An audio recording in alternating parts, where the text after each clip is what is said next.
Hello everyone, welcome back. When Dele Farotimi said that we all are victims in Nigeria, it's just a matter of time, right? You know, sometimes when we talk about this insecurity, some people thought like it doesn't concern them. No one is safe in Nigeria. So AFERIFERE national president narrates how he was kidnapped on his way to Abuja. My people, this is really scary. Just take a listen. My name is Prince Enola Ojajuni, the National President of Afenifere National Youth Council. To all the leaders of the Yorubas presently, the OPC leader and all the present leaders of the Yorubas, it happened to occur on the 17th of February. I have a meeting in Abuja with Abuja Chambers of Commerce. Unfortunately, my flight was scheduled for Tuesday, and I just have to be in Abuja on Monday. Like I said, we proceed on that journey on that fateful Monday. It was a black Monday, a Monday that I will never forget in my life. A Mondays of sorrow, a Mondays of agony and pains, because what I went through, it was the grace of God, àánú, mercy of God, àti gbogbo àwọn òṣàlẹ̀ Yorùbá. It has saved me for that terrible experience. And what happened to me, I doubt it can happen in Borno State, in Katsina, in all the northern part of this state, because I believe the Yoruba, what our leaders have said, no Yoruba can go to part of the north and kidnap the emir or any leaders of the northern part. So as a result of this, I think urgent needs to be taken in order for us to stop this ungodly attitude of Fulani Herdsmen, because I was signaled by Fulani Herdsmen. Like I said, on that 17, when we get to Ondo State, I'm from Ondo State, after Ikare, the journey was smoothly and we proceed to a town called Akumo.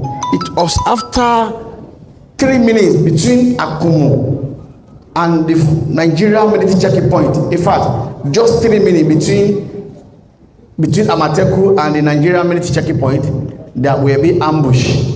19 bullets were thrown in my car, and I sustained 2 bullets AK-47 in my bubble, and other vehicle that was coming from Abuja, other going to Osun State, was ambushed. Along the land were 9 in number that was kidnapped, and we started that journey. The journey was, I was bleeding seriously. When we trekked, the incident happened around 1:44 in the afternoon.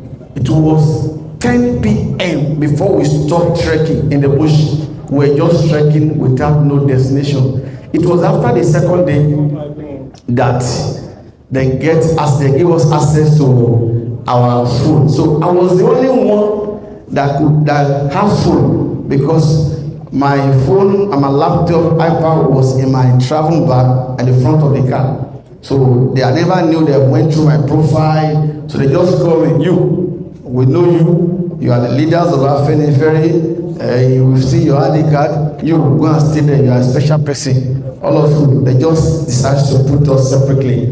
And after they asked me to call my family, the first person I called, it was my wife. I told my wife, and I instructed the National Secretary of Afenifere that it should release a press statement that I was kidnapped on my way to Abuja and I sustained bullet injury. That was how we started that journey for 12 days. No food, no medical care. Every day we were subjected to torture. In fact, because I just have to call, because medically I'm not fine. I was released on the 1st of March. My phone was being tracked. The funny part of this scenario is that when we were being kidnapped, it was 3 minutes to military checking point. When the first ransom was paid by a young man in Ibadan, they paid the ransom very close to military checking point. When the second ransom was paid by a lady in Kwara State, the money was paid, if you know Yakaba very well, if you're going to Abuja, at the back of a woman that is selling food. The ransom was paid there. The third ransom was paid opposite Nigeria prison service, very close to the military checking point. My own ransom, I was to be paid in Ikare and Koko, but because my phone was being tracked, they have to check location. So a day I was released, they knew that I cannot go because sustained 2 bullet injury. I have been weak. One of them just have to go about 3 hours journey. They went to go and prepare their food. They gave me the house to drink. After drinking the house, I slept for 2 hours. They carried the leaf and put it in the back of my yansh where there's bullet. So they just told me that we are proceeding on a journey. I have to plead that I want to talk to my wife. If I plead I want to make up, I must subject to beating. And the reason why, because I'm a leader of AFERIFERE. The AFERIFERE has been giving the Fulani and the Hausa some challenges. Because they told me. The point where I'm going, that every Yoruba, every sons and daughters of Yoruba must rise and must defend our land. I'm so glad that we have thousands of OPC here. It's a fortunate thing that the so-called Amateku, let me just put it that way, they're falling to a political appointment. May his soul rest in peace, my great governor, Rotimi Akeredolu. If the man is alive, I can assure you that it will enforce all the Amateku in Southwest to go after those people. Since Akeredolu have died, Amateku, they don't function like they will be functioning. So, as I was saying, so on that day, they told me we are going on a journey. I just have to look at the time. The time was on the 28th of February. The time was 3 or 4:23. We started the journey between 43 until the second day, 5 a.m. We're trekking in the bush. No food, no water. In the morning, they asked to call my wife. I called my wife. My wife said the ransom has complete. I paid much of amount of money. Nigerians stood up. London, everybody, my family contributed money so that I won't be able to die. But I thank God that I came out alive to tell my story, because a lot of people have been kidnapping, but they fear us. They can't come out to say all this. And I discovered that we were trekking from Kapa, we trekked to Ibilo in Edo State. Ibilo in Edo State, I have the authority to say is the whole of the Fulani who are kidnapping or terrorizing us in Southwest.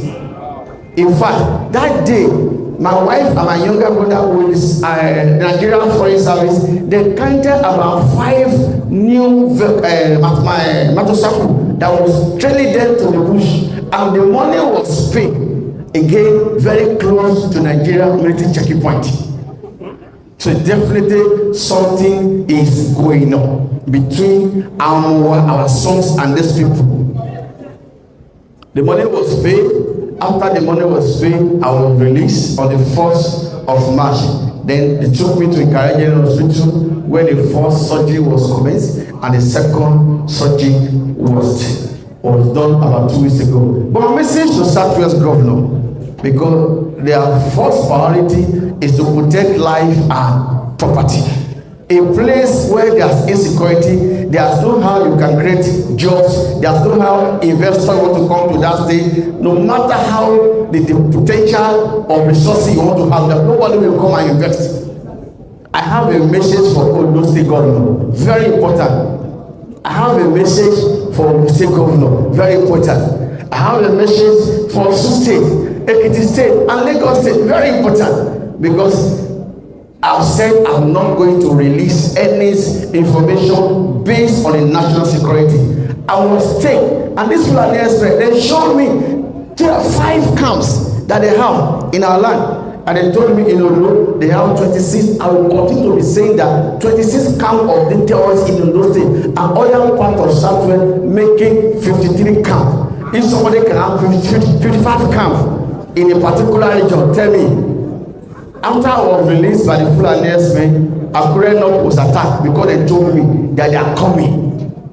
When I humble, be only, Lord only. So my fathers and leaders of the Yorubas, it is very urgent, like our daddy has said, life and security of our people is very paramount to us, and we must protect it.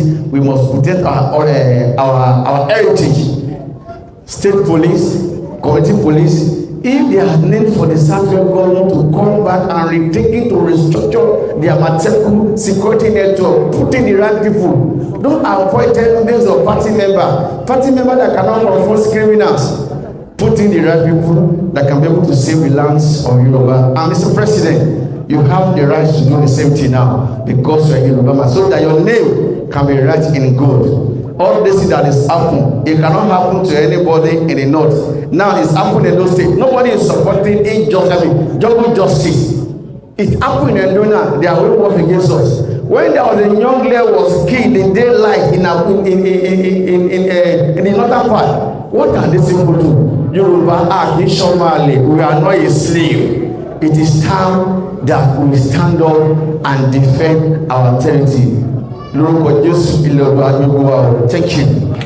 You know, most of the times people said that it will be very, very difficult to end insecurity in a country where the security agents are involved. And this is exactly what is happening in Nigeria. Like anyone that have experience with these kidnappers, they always, said that security agents are involved.